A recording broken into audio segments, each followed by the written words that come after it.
Hi, my name is Aaron Cobb and I'm a fitness professional. That means I help people get into shape. And today I'm going to talk to you about the triceps. And I'm going to demonstrate two exercises that are very effective in toning and building the triceps. Okay, so the first variation of the dumbbell kickback that I'm going to show you is what I like to call the traditional position, because this is the position that most people associate with this exercise. So I have one knee on the bench, one hand to stabilize. I also have one leg on the floor, one foot on the floor, leg straight. And then what you're going to do is you're going to have your elbow pinned against the body and you're going to straighten out the arm, allowing the triceps to contract completely. A good thing about this exercise that I really like is the fact that you can rotate your wrist. So if you're not feeling it in the neutral grip, you can rotate your wrist until you get the contraction. And this is the kneeling version. The next version of this exercise that I'm going to demonstrate is the freestanding version. Notice that I have my foot forward, knee bent. I'm going to rest my opposite arm on my knee, and everything else is the same. Elbows pinned against the body.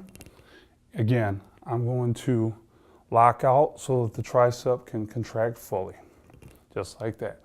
Again, exhaling on the exertion. The next variation that I'm going to talk about is the leaning variation. So I'm using, in this case, a bench. You can use a rack or some other stable surface to lean on. Again, everything else is the same. Elbows pinned against the body.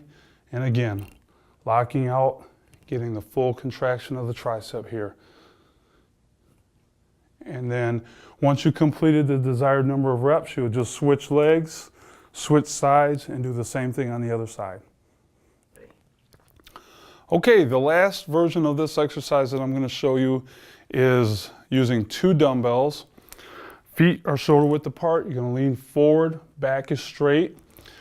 Both elbows are pinned, and you're just going to lock out at the same time, just like that.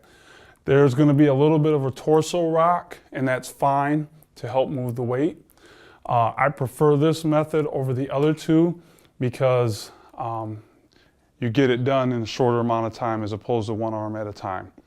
So that's it for dumbbell kickbacks. Okay, so this is the skull crusher. This is being performed from the incline position.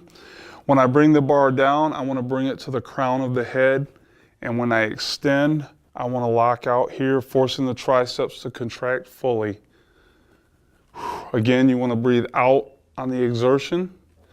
The things that you want to avoid here is you want to avoid pulling forward with the elbows as you return. If you find that that's what you're doing, then the weight's too much. So you either need to take a break or you need to lighten the weight.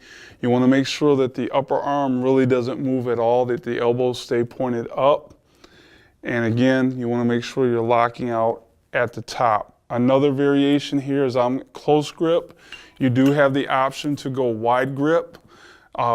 Everything else is the same. Again, making sure that the elbows stay high and that you lock out at the top. And that is the skull crusher.